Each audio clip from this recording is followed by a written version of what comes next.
भाग्यशाली हो हिंगोली वालों, जो कथा भी मिली तो हरताली का तीज शिव महापुराण की कथा मिली है जो पूरे भारत में मनाई जाती है।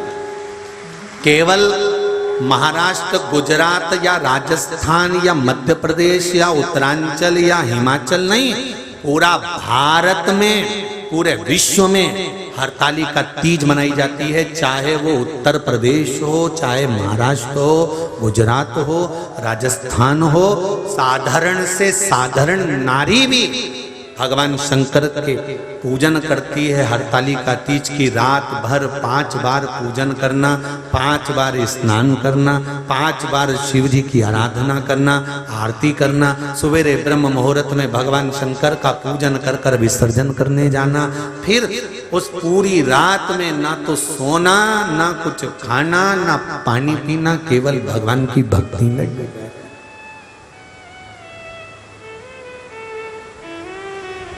केवल शिव भक्ति।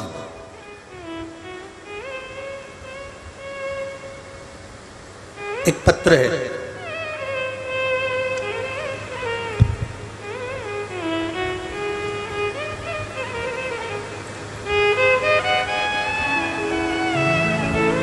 सो कविता राजेंद्र रुणवाल डिग्रस महाराष्ट्र से हूँ। गुरुदेव, आपने हरताली का तीज के दिन फुलेरे का दर्शन करें ऐसा मार्गदर्शन किया।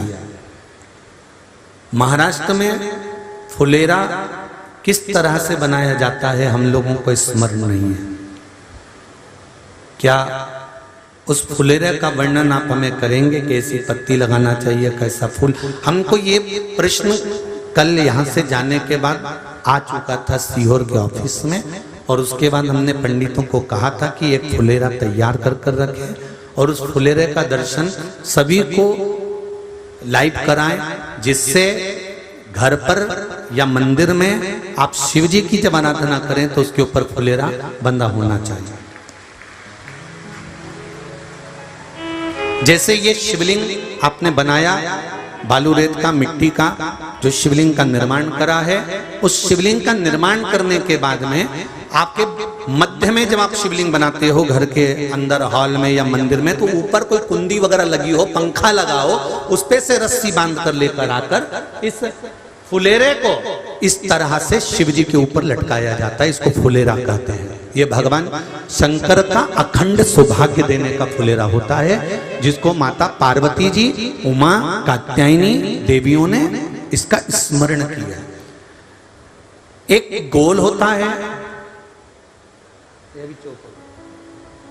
गोल, चौकोर, तिरछा, जिस तरह से भी बनाना हो, पर शिव जी के ऊपर नीचे शंकर भगवान होते हैं। ये थोड़ा ऊंचा, जिससे पूजन भी आराम से हो जाए, इसको ऊंचाई की ओर लगाया जाता है, जिससे भगवान, जैसे अपन जलाधारी लगाते हैं उसी तरह से इस फुलेरे को लगाया जाता है। तो इस फुलेरे में कहीं ना कहीं पत्तियों को भी लगाना चाहिए। माला के साथ में कोई आम की पत्ती हुई, अशोक की पत्तियां हुई, उसका भी स्मरण इसमें आता है महाराज, उसका भी स्मरण। जैसे भगवान देवाधिदेव महादेव का शिवलिंग का जब दर्शन हो गए सबको फुलेरा का, अरे जम के तो बोलो, हो गए ना? और जितने लोग आस्था पर सुन रहे हैं, जितने लोग फेसबुक यूट्यूब पर सुन रहे हैं, अगर आपके स्मरण में फुलेरा नहीं हो तो उसका दर्शन अवश्य करिएगा। शिव मंदिर में अगर जलाधारी भी लगी हुई है तो जलाधारी से फूल बांध कर नीचे की ओर लटकाना चाहिए, पर लटकाना चाहिए, फुलेरा बनाना चाहिए।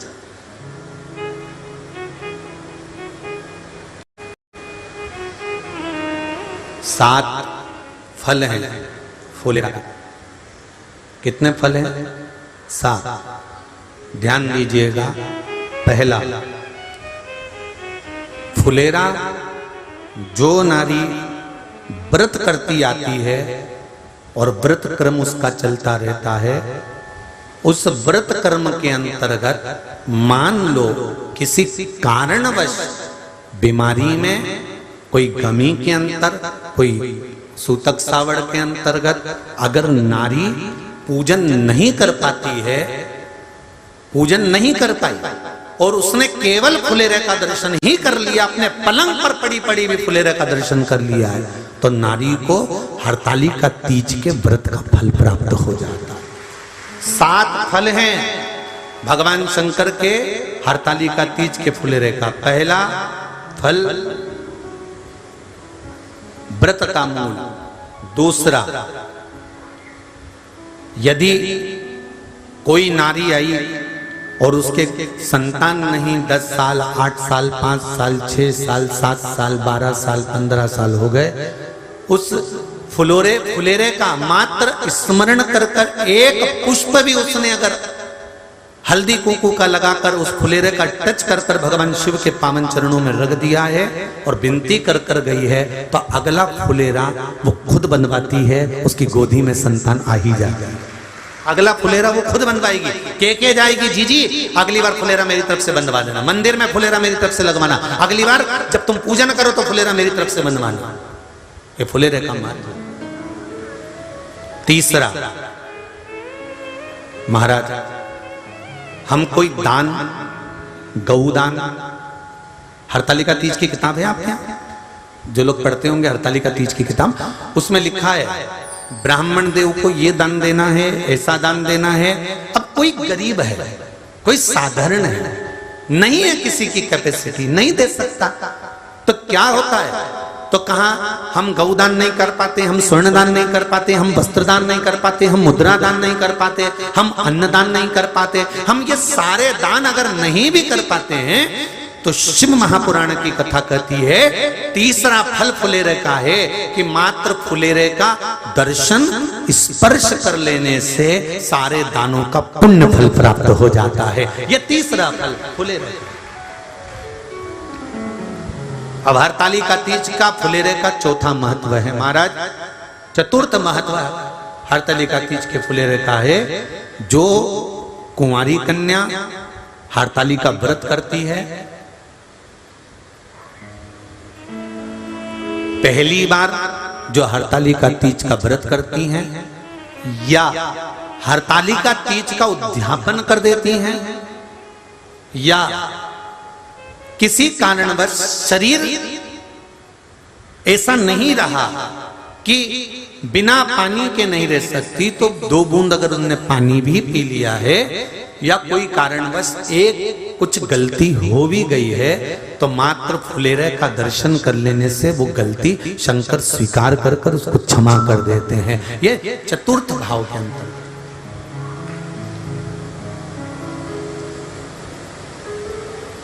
फुलेरे का अगला वर्णन करा गया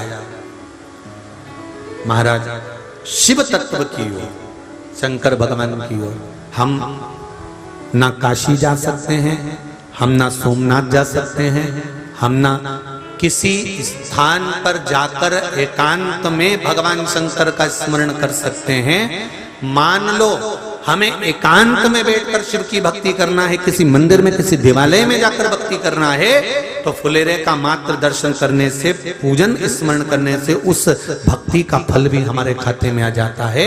और फिर अगला आखिरी का जो वर्णन किया गया है वो कहा गया कि पार्वती मैया गुफा में जाकर भगवान का भजन करती थी, शिव का स्मरण करती थी और फिर अपनी सहेलियों के साथ बैठकर शंकर का स्मरण करा, जिसका फल पार्वती को मिला। तो कहा हम ना किसी गुफा में प्रवेश कर सकते हैं, ना हम किसी गुफा में या जंगल में जा सकते हैं। इस फुलेरे के नीचे शंकर भगवान की जब अर्चना करते हैं, आराधना करते हैं, हरतालिका तीज के दिन फुलेरे के नीचे हम भगवान शिव की पूजन करते हैं, तो हमारा वन में किया गया भजन का फल ही हमको प्राप्त हो जाता है। ऐसे फुलेरे का हरतालिका के दिन निवेदन है प्रत्येक शिव मंदिरों का स्मरण हो या जहां हरतालिका व्रत होता है वहां फुलेरे का स्मरण होना चाहिए। शिव भक्ति महाराज अगला वर्णन किया शिव पुराण कहती है, भगवान शंकर का अनुमोदन हरतालिका व्रत, हरतालिका तीज शिव महापुराण की कथा कहती है। देव ऋषि नारद भगवान विष्णु से सुन लिए, ब्रह्मा जी से सुन लिए कि तप का महत्व, साधना का महत्व, पर जो उन्होंने तुमरुका जी से सुना तो देवऋषि नारद से रहा नहीं गया। और देवऋषि नारद ने तुमरुका जी से कहा, तुमरुका जी क्या भादो महीने के शुक्ल पक्ष की तृतीया तिथि का इतना महत्व है कि शंकर भगवान नेत्र खोल लेते हैं? क्या शिवजी नेत्र खोल लेते हैं? इतना महत्व है? हाँ। तुमरुका जी ने देवऋषि नारद से कहा, नारद अगर भूलवश, बहुत ध्यान देना इस कथा पर, भूलवश मान लो किसी के यहाँ हरतालिका तीज का पूजन हो रहा है, किसी मंदिर में हरतालिका तीज का स्मरण हो रहा है, किसी मंदिर में हरतालिका व्रत हो रहा है, और भूलवश मान लो आप उस मंदिर के सामने से भी निकल गए और आपको उस मंदिर की आरती, पूजन या अगर तगर की धूप बत्ती की गंध भी आपके शरीर में चली जाती है, तो शिव महापुराण की कथा कहती है, नारद शंकर भगवान के सामने जब ये जीव जाता है तो जीव को शंकर के सामने जाकर दर्शन करने की जरूरत नहीं पड़ती, शंकर उस जीव का दर्शन कर लेते हैं, शिव उसका दर्शन करते हैं। महाराज कितना ध्यान दीजिएगा जरा। शंकर भगवान की बारात गई, सारे हिमालय राज की नगरी के लोग शंकर भगवान को देखने आए थे। सुनिए ना कथा। छज्जों में खड़े होकर, घर के बाहर खड़े होकर पूरे हिमालय राज की नगरी के लोग शिव को देखने के लिए आए, दर्शन करने के लिए आए। और ब्रह्मदेव ने शंकर भगवान से पूछा था कि आप डमरू खड़का रहे हो, त्रिशूल घुमा रहे हो और इतने बेचैन पहली बार दिख रहे हो, इतने बेचैन, आखिर किसका दर्शन आपको करना है? किसका दीदार, किसका दर्शन?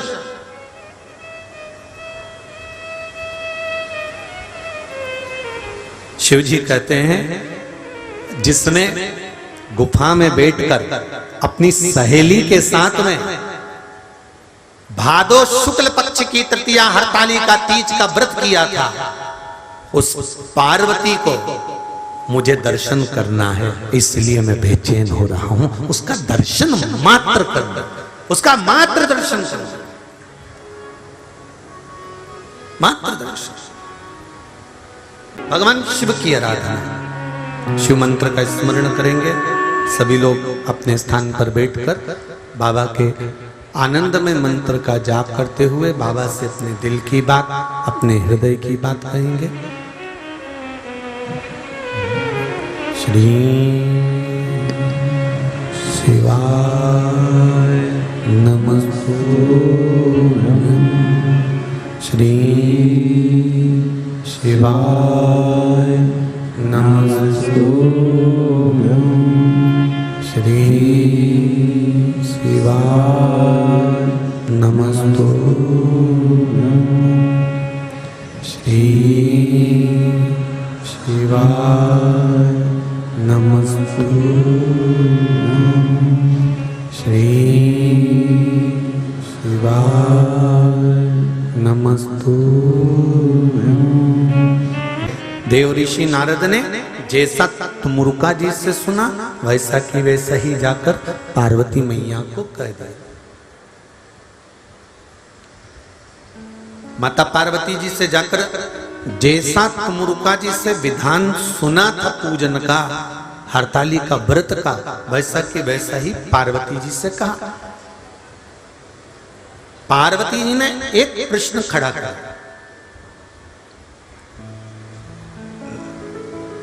माता पार्वती का एक प्रश्न सम्मुख में आया। पार्वती जी ने प्रश्न किया, देवऋषि नारद, आप कह रहे हैं कि भाद्रपद की शुक्ल पक्ष की तृतीया तिथि को हरतालिका व्रत करना है, बालू का या मिट्टी का शिवलिंग बनाकर पूजन करना है, रात्रि को पूजन करेंगे, पर देवऋषि नारद मुझे तप करते करते, साधना करते करते कितना वर्ष हो गया आपको मालूम है कुछ?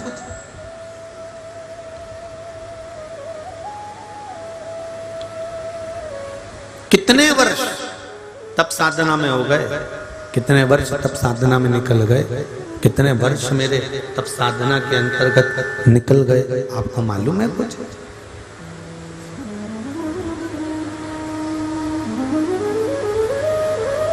देवऋषि नारद क्या उस तप साधना में, क्या उस तप साधना में कभी भादो के महीने की शुक्ल पक्ष की तृतीया नहीं आई थी क्या? प्रत्येक जितनी माताएं कथा सुन रही हैं आस्था चैनल पर, जितनी माताएं कथा सुन रही हैं फेसबुक यूट्यूब पर, और जितनी माताएं कथा सुन रही हैं या भाई या बेटियां कथा सुन रहे हैं इस पंडाल में या चैनल पर, ध्यान से सुनना। पार्वती का ये प्रश्न बड़ा भारी प्रश्न है। मैं इतने सालों से तप कर रही हूं, मैं इतने वर्षों से तप साधना में लगी हूं, व्रत में लगी हूं, उपवास में लगी हूं।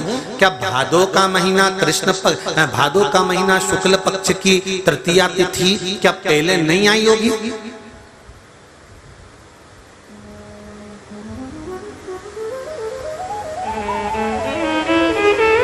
क्या पहले नहीं आई?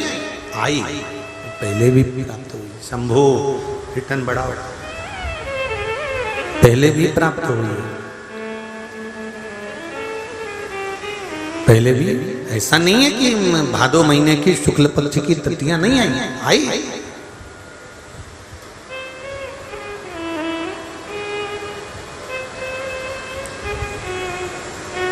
फिर जब मैंने इतना समय तप करा, साधना करी, उपवास किया, व्रत किया, नियम धारण करे, तो फिर मुझे शिव मिल जाना थे, फिर अभी तक क्यों नहीं मिले?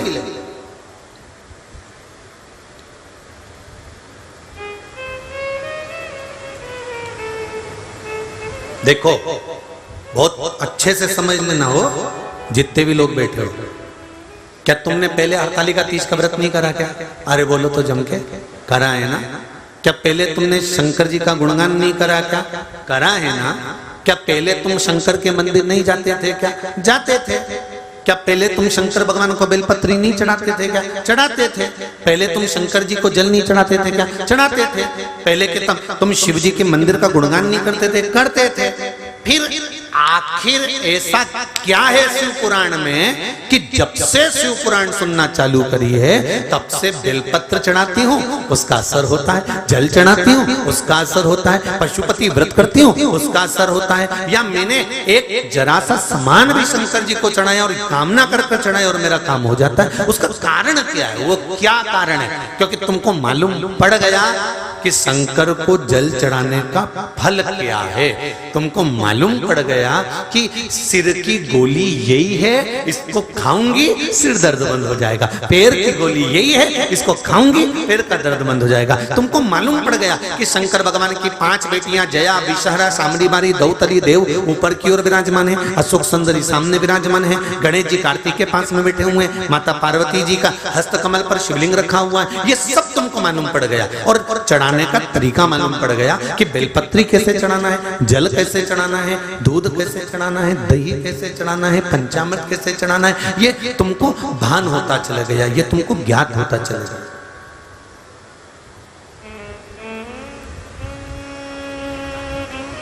अभी तक अज्ञान थे हम, अभी तक हमें अज्ञान नहीं था इस चीज का। हम जाते जरूर थे शिव मंदिर, हम जाते जरूर थे शंकर के मंदिर, पर हमको ये नहीं मालूम था कि शिव जी पर जल चढ़ाने का इतना फल है।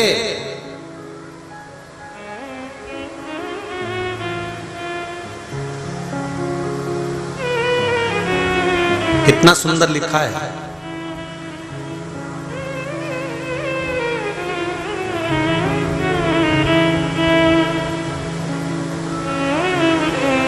नारद पंच व्याख्यान के अंतर्गत एक बहुत सुंदर बात का वर्णन आता है।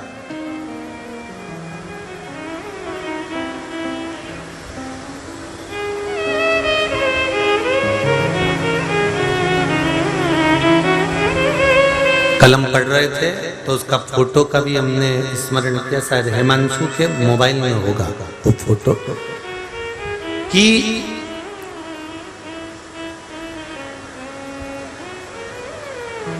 कलम पढ़े तो उसका स्मरण ध्यान में आ रहा है कि वैष्णव आचार्य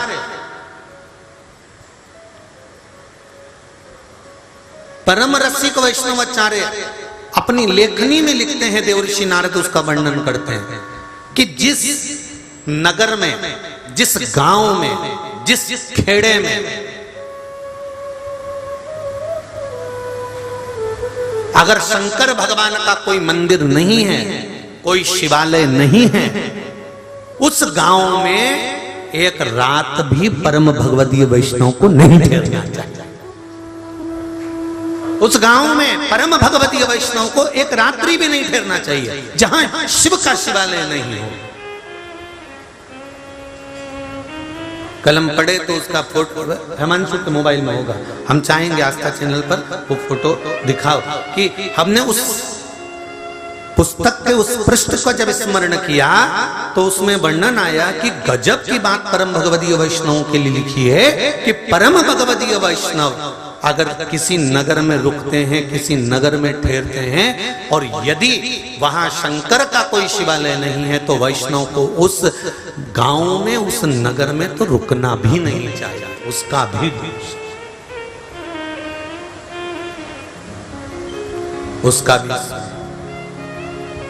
भारत शिव कथा कर रहे हैं, भगवान शंकर का स्मरण कर रहे हैं, भगवान शंकर का गुणगान कर रहे हैं।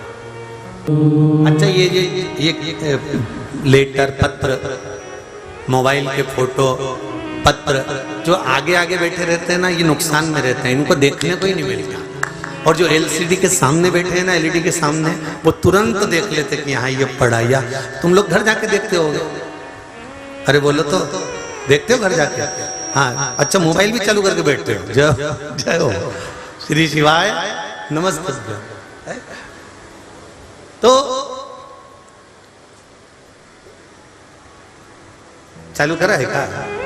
हाँ, दिखाई सबको कि उसमें हमने पढ़ा तो उसमें लिखा है कि परम भगवदीय वैष्णव जो भगवान नारायण के उपासक हैं, जो राम और कृष्ण के उपासक हैं, उन परम भगवदीय वैष्णव के लिए भी देवर्षि नारद का संवाद कहता है। उस पुस्तक के अंदर वर्णन किया गया, उस ग्रंथ के अंदर वर्णन किया गया कि परम भगवदीय वैष्णव को ऐसी जगह ठहरना ही नहीं चाहिए जहां कोई शिवालय ही नहीं। पूछा क्यों? उस किताब की अगली पृष्ठ जो वर्णन किया गया, क्यों, किस लिए? तो कहा जहां शिव होते हैं वहां नारायण हमेशा विराजमान होते हैं, हमेशा विराजमान। अब आ जाओ, तुम्हारे पास का गांव ओड़ा नागनाथ, क्या ओड़ा नागनाथ बोलते, ओड़ा नागनाथ बोलते, जो भी बोलते तुम समझ जाना। हम नागनाथ समझ गए, बस तुम समझ जाओ, ठीक है? ओड़ा नागनाथ में पंडित जी कह रहे थे, गुरुजी हमारे यहां पुरुष जल चढ़ाता है, ओड़ा नागनाथ में हमारे यहां स्त्री को जल नहीं चढ़ाने देते। सही है क्या? अरे बोलो तो जम के। वहां पंडित जी बोल रहे थे तो हमको स्मरण है। और हमने पूछा क्यों, कारण क्या? तो कहा ये जो पीठिका है, जो नीचे की पीठिका होती है, ये पीठिका जो है उस पर जो शिवलिंग रखा है, तो ये शंकर भगवान तो शिवलिंग के रूप में है और जो ये पीठिका है ये भगवान विष्णु के रूप में। पंडित जी बता रहे थे। और वहीं के जो विद्वान ब्राह्मण जन हैं, विद्वान जन हैं, पुजारी जी हैं, उन्होंने ये बात बताई। इसलिए हम माताओं को यहाँ जल नहीं चढ़ाने देते, पुरुष जल चढ़ाता। ठीक है, हमने कहा ये आपके यहाँ की रीत होगी। कल शिव महापुराण की कथा कह रही, भगवान शंकर की कथा कर रही कि जो पीठिका है वो माता पार्वती का स्थान है। शिवलिंग शंकर भगवान का स्थान है। जलाधारी जया, विषहरा, श्यामली मारी, दौतली और देव का स्थान।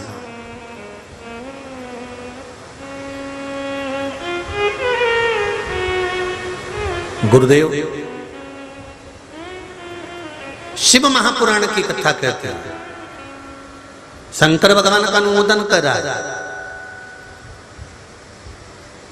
शिव के बिना भगवान विष्णु नहीं रहते और भगवान विष्णु के बिना शिव नहीं रहते, एक क्षण भी नहीं रहते।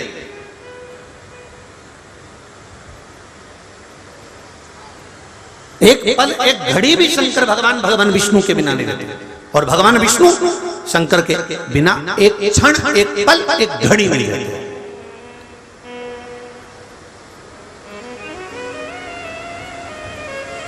विचार करिए जरा, ध्यान दीजिएगा। हमने कितना भेद करा है भगवान में। वो किताब का पृष्ठ, अब जितने लोग टीवी पर देख रहे होंगे या मोबाइल पर देख रहे होंगे, किताब का पृष्ठ दिखाया गया है जिसमें देव ऋषि नारद वर्णन कर रहे हैं कि जहां शंकर का शिवालय ना हो, जहां शंकर का शिवलिंग ना हो, ऐसे नगर में, ऐसे गांवों में, ऐसे खेड़े में परम भगवदीय वैष्णव को नहीं रहना चाहिए। कितना सुंदर संवादी, सुंदर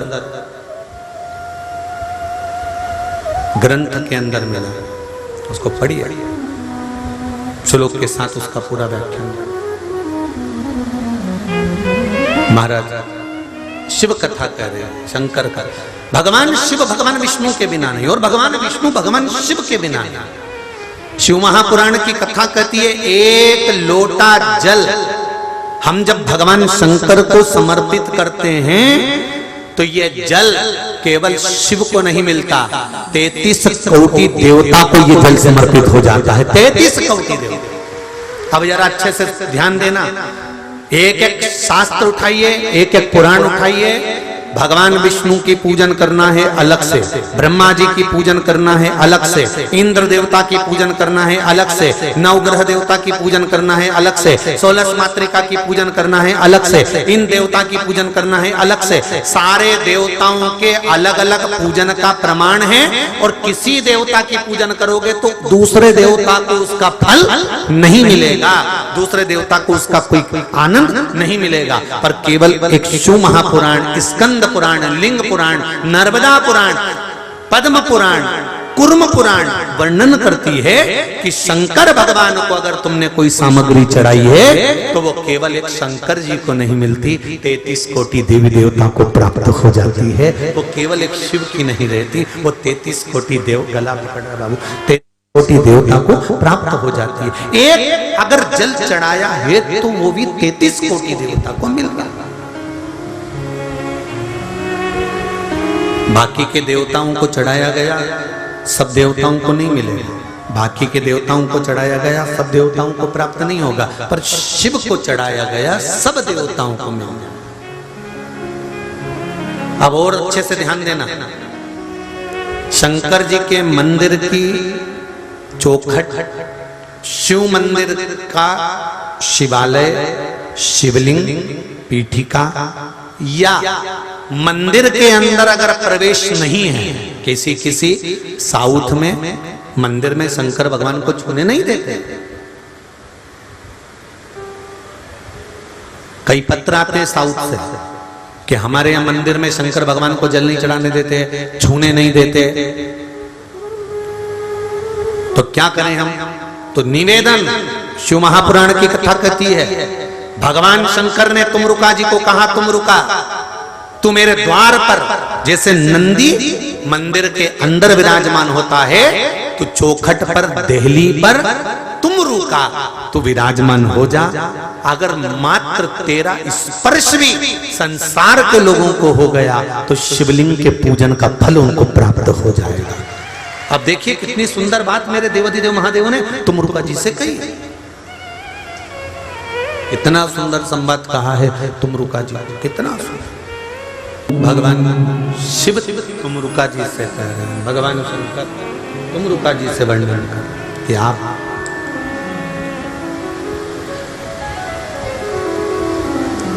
द्वार पर जाकर बैठ जाओ। अगर द्वार पर जाकर बैठ जाओगे, द्वार पर भी शिव की चौखट पर भी अगर कोई आ गया, शंकर के दरवाजे पर यदि कोई आ गया, शिव की चौखट तक भी अगर कोई पहुंच गया, शिव की चौखट का मात्र स्पर्श भी हो गया, तो उसको शिवलिंग के दर्शन का, शिवलिंग के स्पर्श का, शिवलिंग के पूजन का फल प्राप्त हो जाएगा।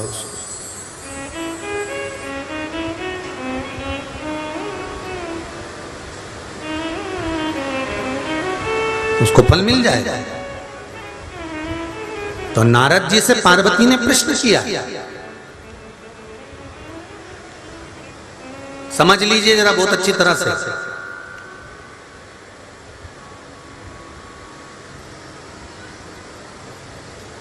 नीलम की अंगूठी पहन ली, पुखराज की अंगूठी पहन ली, मोती की अंगूठी पहन ली, इस नक्षत्र की, इस ग्रह की, सारे ग्रहों की अंगूठियां पहनकर विचार करा कि मैंने सारे ग्रह को अपने काबू में कर रखा है, मुट्ठी में रख रखा है।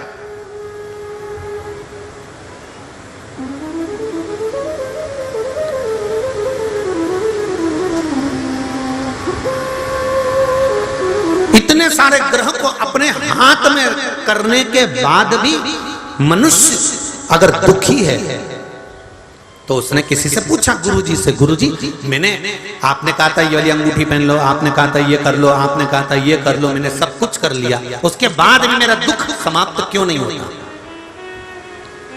उसके बाद भी मेरी तकलीफ खत्म क्यों नहीं होती?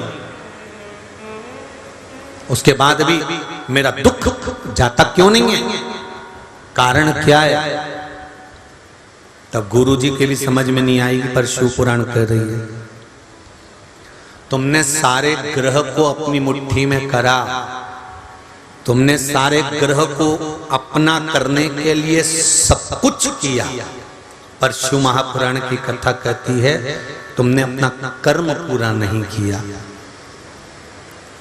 कर्म करते रहते और शंकर के चरण पकड़े रहते तो किसी ग्रह को पकड़ने की जरूरत नहीं होती, ग्रह आपके अनुकूल होते चले जाते।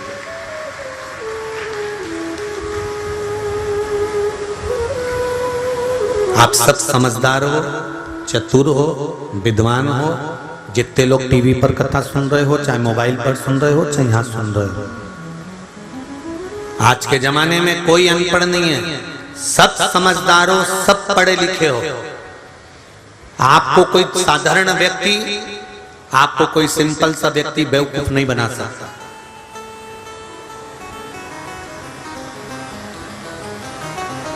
जिस लॉकर में आप रकम रखते हो, बैंक की लॉकर में, जिस बैंक की लॉकर में आप अपनी रकम रखते हो, जेवर रखते हो, सामान रखते हो, उसकी दो चाबी होती है। कितनी चाबी है? दो।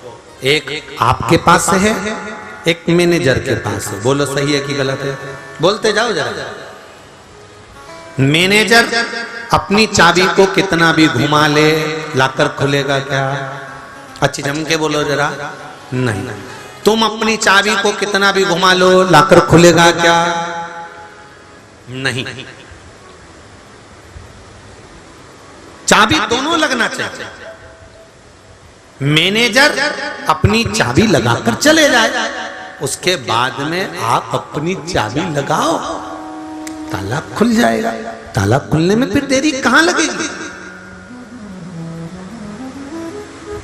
तुम अपनी चाबी कितनी भी घुमाते रहो, तुम अपनी चाबी कितनी भी घुमाते रहो, जब तक मैनेजर की चाबी नहीं लगेगी तब तक ताला नहीं खुलेगा। और मैनेजर अपनी चाबी कितनी भी घुमा ले, तुम्हारी चाबी नहीं लगेगी तब तक ताला नहीं खुलेगा। उसी तरह शिव महापुराण की कथा और भगवान कृष्ण गीता जी में कहते हैं कर्म की चाबी तू घुमा, मेहनत तू कर, काम तू कर, कर्म की चाबी घुमाता रहे। एक दुकान नहीं चली दूसरी डाल, दूसरी नहीं चली तीसरी डाल, एक जगह इंटरव्यू में पास नहीं हुआ दूसरी बार जा, एक बार अगर पास नहीं हुआ दूसरी बार पढ़ाई कर। अपनी कर्म की चाबी घुमाते रहे और उस परमात्मा को याद करते रहे। जब चाबी घुमाते रहे तो 2-3 आवाज बाहर लगा दे, मैनेजर साहब ताला नहीं खुल रहा, मैनेजर साहब ताला नहीं खुल रहा। तब मैनेजर कहेगा तू घुमा के देख तो सही, मैंने 25 बार घुमा के देख ली ताला नहीं खुल रहा। तब मैनेजर आएगा, चाबी लाएगा, ताले में घुमाएगा और ताला खुल जाएगा। तुम कर्म की चाबी घुमाओ, भाग्य की चाबी वो घुमाकर चले जाएगा। तुम घुमाओ तो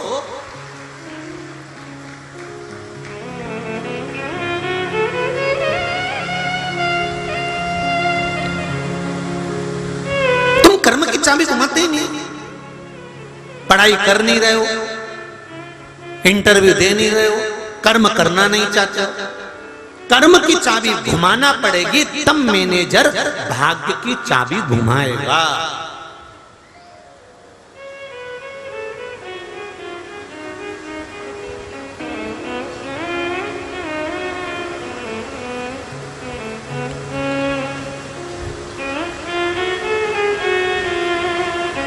हमारी एक बात लोग कथा में से काटकर बहुत चलाते हैं कि सियोर वाले गुरुजी ने बेलपत्री की बीज वाली पत्ती पे शहद लगा के चढ़ाने का बोल दिया और बच्चे पढ़ाई नहीं करें तो क्या पास हो जाएंगे। और उसकी पूरी कथा उन्होंने नहीं दिखाई कि उसके पहले सियोर वाले गुरुजी ने बोला है कि कर्म करना, कर्म करते रहना, जब कर्म कर कर थक जाओ तब उस देवाधिदेव महादेव पर एक बेलपत्र चढ़ाकर फिर जाना।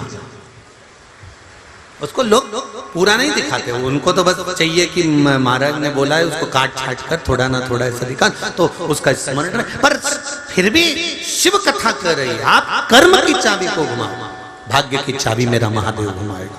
पार्वती जी ने प्रश्न किया देवऋषि नारद से और कहा क्या मैंने इतने समय से हरतालिका तीज का व्रत नहीं किया था? तूने व्रत करा क्या? नहीं, व्रत तो नहीं करा पर तप तो करा, साधना तो करी, भूखी तो रही, पानी भी नहीं पिया, मैंने पत्ता भी नहीं खाया बेलपत्री का, मैंने कोई फल भी नहीं खाया, मैं भूखी रही, प्यासी रही, रात रात दिन दिन जागती रही, तो क्या मुझे हरतालिका तीज का फल प्राप्त नहीं होगा?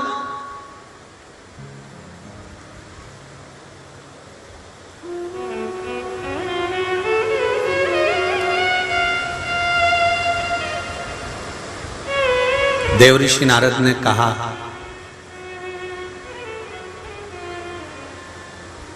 सुनो पार्वती। देवऋषि नारद ने दूसरी तरह से समझाया था, अपन अपनी भाषा में समझते हैं। अपने मोहल्ले में एक लड़की रहती है, समाज की है, अपने घूमती, गाड़ी चलाती, पढ़ती लिखती, सब आती जाती भी है, आपका बेटी जैसा व्यवहार भी है उससे, पर अभी तक उस लड़की से मिलना जुलना हुआ, सब बातचीत हुई, वो बात अलग थी। अब तुम्हारे यहाँ उसी लड़की का संबंध आ गया और तुम्हारे बेटे से उस लड़की का संबंध पक्का हो गया, तो अब क्या पहले जैसी बात रहेगी? ईमानदारी से बोलो जरा।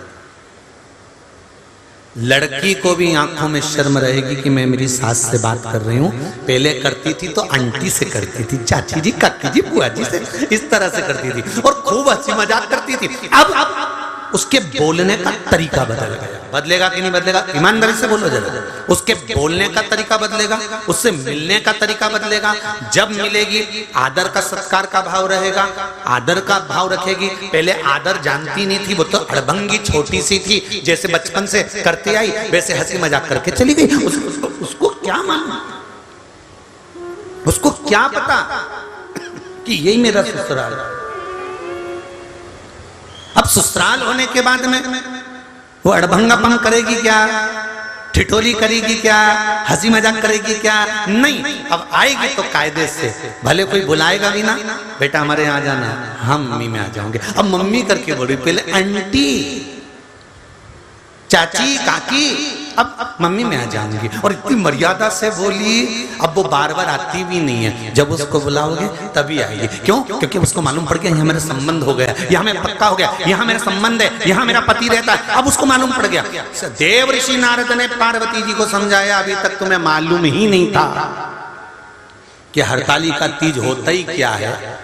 तो तुम भले तप करी, साधना करी, व्रत करी, उपास करी, उसका कोई फल नहीं। पर अब तुम्हें मालूम पड़ गया कि हरतालिका तीज की महत्वता क्या है। अब मैं निश्चित कर कर कहता हूं कि तुझे शिव मिलेंगे, ये निश्चित है, क्योंकि अब तू हरतालिका को पहचान गई है। अब तू जान गई हरतालिका तीज के व्रत की महत्वता। जैसे एक दीदी ने लिखा कि फुलेरे का महत्व क्या है, फुलेरा कैसे होता है, तो आप अब जान गए, तो आपको आगे से ध्यान तो रहेगा। और आपने अगर फुलेरा मानना चालू कर दिया, आपको देखकर दूसरा मान देगा, दूसरे को देखकर तीसरा, कि हरतालिका तीज में फुलेरे का क्या महत्व है, ये दुनिया के लोगों को मालूम तो पड़ना चाहिए। तो हिंगोली की ये कथा जो अग्रवाल परिवार कराया है, इस कथा का सबसे बड़ा सार तत्व है कि लोग जो हरतालिका तीज का व्रत करते थे, उस तीज के व्रत में जो जो गलती करते थे, वो गलती सुधारने का मौका इस कथा से मिल गया, और हमारा व्रत अब सफल होगा, ये निश्चित हो गया। अब हमें शिव मिलेगा, ये पक्का होगा।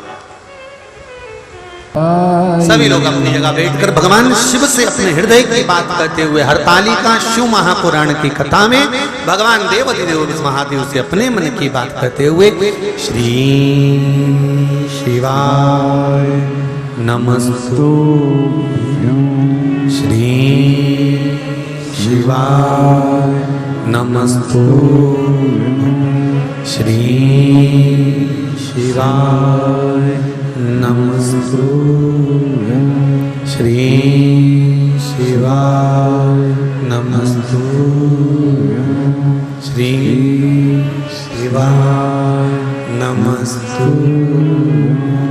देव ऋषि नारद ने कहा, अभी तक तुमने जो तप करा था, साधना करी थी, व्रत करा था, उपासना करी थी, तुम भूखी रही, प्यासी रही, कुछ खाया नहीं, पिया नहीं, सब कुछ मानते हैं हम, पर तुमको ये नहीं मालूम था कि भादो महीने की शुक्ल पक्ष की तृतीया हरतालिका कहलाती है। उसकी आराधना कैसे करना चाहिए, उसकी पूजन कैसे करना चाहिए, तुमको इस चीज का भान नहीं था, इसलिए उसका फल तुम्हें प्राप्त नहीं हुआ।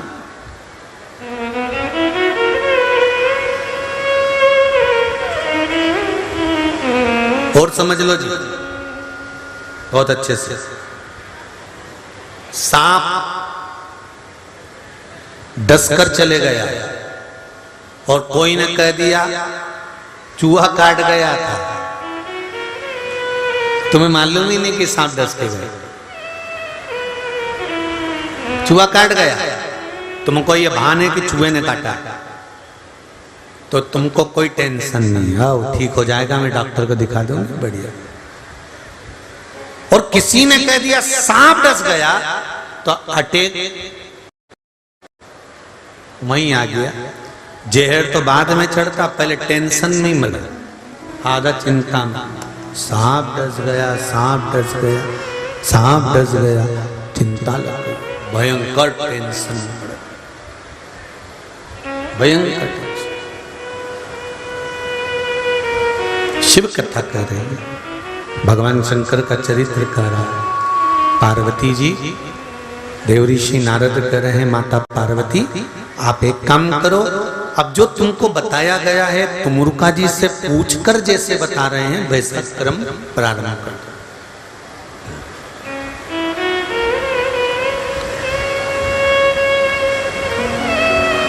फोटो में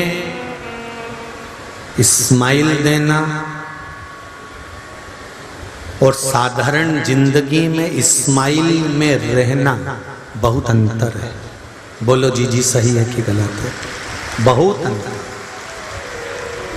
सेल्फी में तो तुम कितनी भी मुस्कुरा लो, पर दिल से तो पूछो कि तुम स्माइल दिल से दे पा रही हो, घर में खुश हो, परिवार में सुखी हो, परिवार में कोई दुख तो नहीं है। अगर जब व्यक्ति दिल से खुश होता है ना, तो उसको कोई श्रृंगार की जरूरत ही नहीं पड़ती, वो अपने आप सुंदर नजर आता है, अपने आप।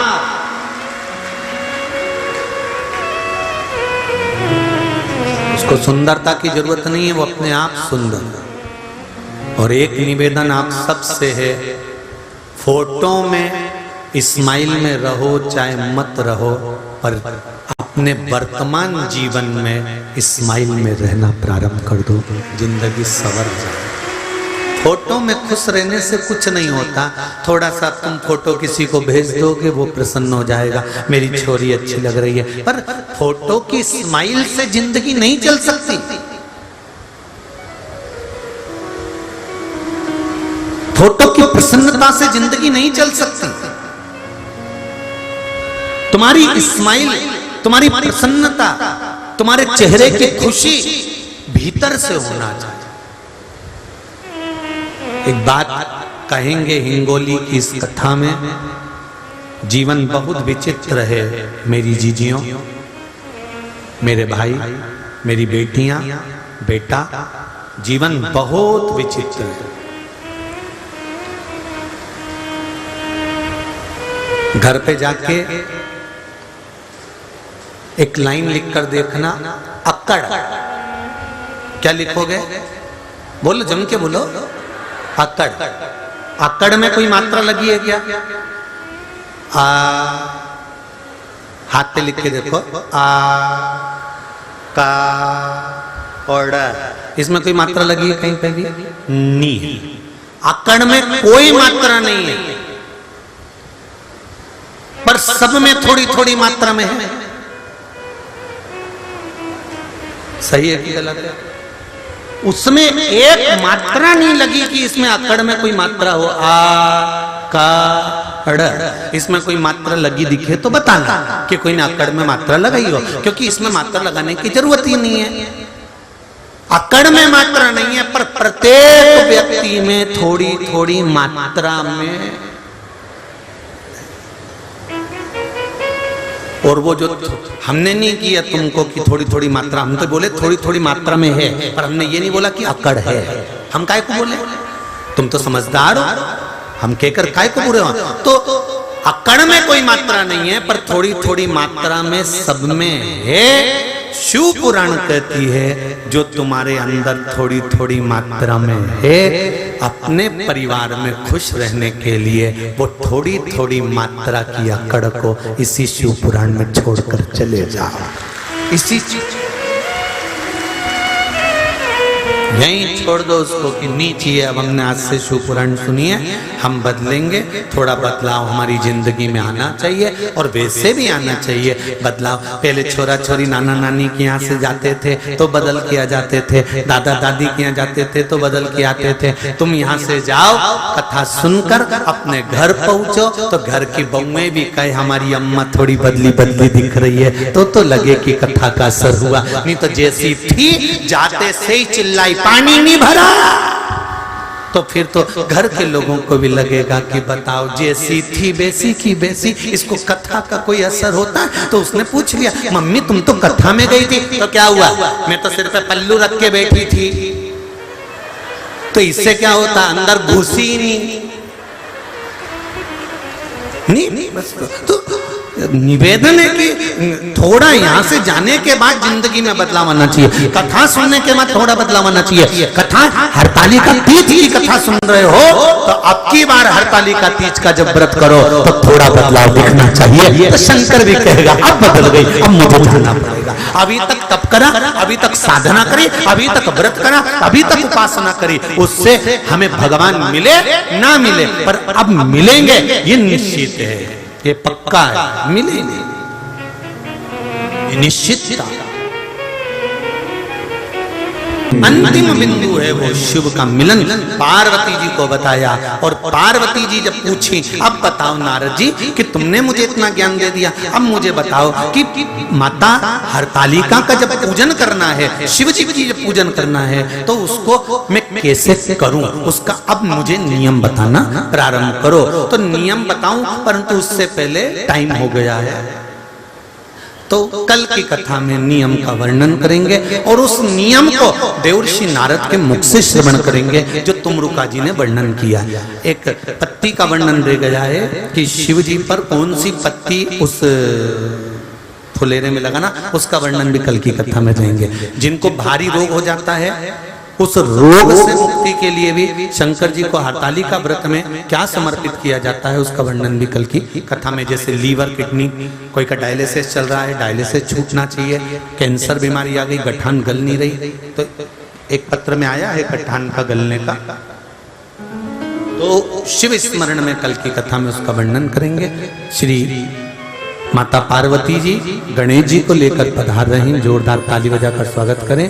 भगवान गणेश जी महाराज पधार रहे हैं माता पार्वती के साथ में। बोल गणेश जी महाराज की। भगवान गणेश जी का आज सुंदर जन्म महोत्सव आनंद के साथ में यहाँ पर अपन दर्शन कर रहे हैं। जोरदार ताली बजाकर गणेश जी और माता पार्वती जी का स्वागत वंदन करें और जजमान परिवार गणेश जी का पूजन करें। कल की कथा में सुंदर प्रसंगों को आगे बढ़ाएंगे। हर